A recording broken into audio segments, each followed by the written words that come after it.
A relationship with a lack of trust is bound to be on the rocks, and that pretty much simplifies my relationship with the LA Clippers. Yay.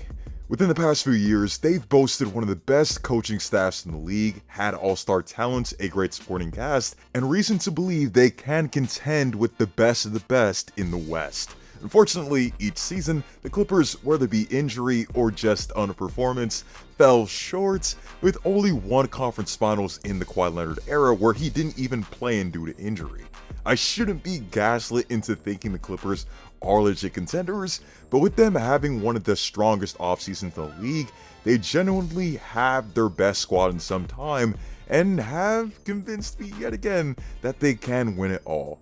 In this video, we're going to look at the good of this Clippers team while also addressing the fits and other offseason additions, why this team is a strong contender, and the flaws that this team has that could hold them back in the postseason. Starting with the good, this team still has Kawhi Leonard, who still can produce at a very high level. He's still a great shot creator and shot maker who can hit jumpers off the dribble and in catch and shoot situations, still being a mid-range assassin at 48% shooting on 4 attempts a game, hitting 43% of his 3 catch and shoot 3-point attempts a game, and still being one of the better wing defenders in the league. Other than just having clutch moments in the regular season, he still showed the ability to rise up to the occasion in the playoffs, giving us one of the greatest playoff performances I've ever seen in Game 2 against the Denver Nuggets. That game, he was simply untouchable. Through the first 3 quarters, he was 12 of 13 from the field on 3 of 4 made threes, and he ended the game with 39 points on 15 of 19 shooting, and gave the Clippers a much needed win to tie the series. Across 7 games, he ended up averaging 25 points per game, 8 rebounds and 5 assists on 54, 41, 78 splits, which is excellent, but I feel that he could have done more from a sheer volume perspective. He took just 17.6 shot attempts a game in the playoffs, and when the NBA playoffs come around and your team can't buy a basket in crucial moments, a player of Kawhi's caliber needs to be more aggressive, take more of those difficult shots, and create even more pressure on the defense so they can create more opportunities for his teammates. Next up, James Harden is still pretty darn good and is one of the better point guards in the league. He was in the 85th percentile as an isolation scorer last season and led the NBA in isolation points per game at 9. He's still a masterful ball handler who can play making the pick and roll, break down defenses and put them in scramble mode, and consequently use the attention that he garners to create for everyone everywhere on the floor. He's still hitting his signature step back threes, he's still getting to the line at 7 free throw attempts a game, and in true James Harden fashion, there were moments in the postseason where he was a match winner for LA, including a pivotal Game 6 win to force that Game 7 against the Denver Nuggets. But those were one of the good moments from the beard this past postseason, as we'll obviously have to touch on the bad a little bit later. If you're enjoying this video thus far, be sure to leave a like as that makes a massive difference, and sub for more content like this. Moving on, let's talk about the fabulous offseason the Clippers had and why it's way more impactful than people realize. The Clippers ended up dealing the former UCLA Bruin Norman Powell in a multi-team trade that saw them get back John Collins from the Utah Jazz. This might seem like a confusing move given that Powell did have an all-star caliber season in 2025, but given the impact Collins can have in the front court and the subsequent buyout of Bradley Beal, this move turns out to be even sweeter.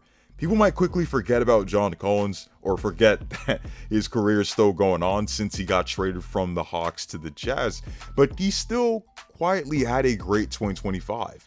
19 points per game, 8 rebounds, and 40% from 3 on nearly 4 attempts a game isn't too shabby, and he's an athletic big that runs the floor well, can operate well as a scorer out of the pick and roll, provides interior scoring, and can operate as a vertical floor spacer. The Clippers needed a true 4 in the front court to help out with rebounding and overall big man depth, and they could use even more 3-point shooting to make teams actually pay in the playoffs when they actually zero in on Kawhi Leonard and James Harden when they're ball handlers. Collins isn't a perfect fit, but he provides them a positional need that can check off those boxes and play a notable role next to Ivica Zubac. Speaking of Zubac, the emergence of him last season into definitely a top 7 or so center in the league was easily my favorite part from the Clippers last season. averaging 17 points per game and 13 rebounds, and being a massive reason why the Clippers were such an elite defense last season. He was rewarded for his efforts with an all-defensive second-team nod, and when paired that with his automatic hook shots and capability of being an interior scorer and offensive rebounder, you have a hell of a player that can be one of the top options on a title team, and you now have the best backup big in the league with him in Brook Lopez. Lopez has aged and isn't the defensive player of the year contender he was in years past, but addressing the issue of frontcourt depth while getting one of the best defensive bigs in drop coverage who can also hit threes is one of the better moves of this offseason that doesn't get enough credit. So, off of the checklist, we have an elite offensive option in Kawhi, a great all-star caliber creator in Harden, a guy who was in all-NBA conversations in the Ivica Zubats, and now another needed shot creator in the backcourt in Bradley Beal. Make all you want about his crazy contract, the no trade clause, and the underperformance of the Phoenix Suns that also falls on the feet of many people, Bradley Beal was actually really good last season.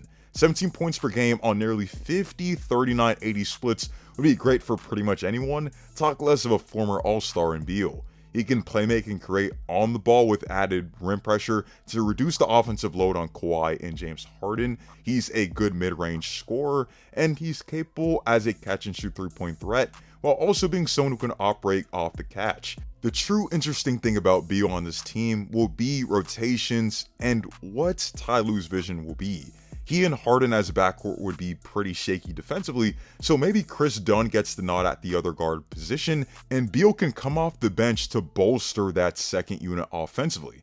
Defensively, this team still projects to be good, with the team still having defensive studs in Chris Dunn and Derrick Jones Jr., both of whom have proven to be invaluable members of this rotation. Last but not least, we have to talk about the Chris Paul addition, which is a great story in its own right. CP3 is back in LA with the hopes of finally winning his first title, and he's actually walking into probably the best team he's been a part of. There were talented Clipper squads in the past with the likes of Blake Griffin, DJ, JJ Redick, and Jamal Crawford, but those teams always had glaring holes at the wing position. Paul came to play in the postseason, but having Wesley Johnson and 1,000-year-old Paul Pierce as your wings makes you fall short. Now he's walking into a well-balanced team with Kawhi Leonard, has an upgrade at coach with Ty Lue, and can be yet another playmaker off the bench. So we've addressed the positives, but here are reasons why the Clippers could fall short of lifting the title in 2026.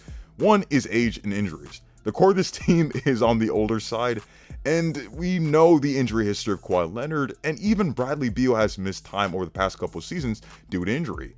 Second of all, how reliable can James Harden be come playoff time? Whether it be Houston, Brooklyn, Philly, or LA, Harden is brilliant enough to win you 1 or 2 games in any given series by himself, but his lows are really low. He infamously dropped 7 points in Game 7 against the Denver Nuggets, averages just 19 points per game on 36% from the field and 22% from 3 in career Game 7s, and has a very shaky record in elimination games. This is absolutely unacceptable from your second option, and LA has no shot if he's going to perform like this in the most pivotal moments. With that being said, do I put stock in the LA Clippers? Of course, but they're not my favorites out of the West. The Thunder and Nuggets are superior teams in my opinion, with each of them having a top 3 player in the world in Jokic and Shea, and also with those teams having solid supporting cast. But the Clippers for sure have a chance, potentially their best chance in the Kawhi Leonard era.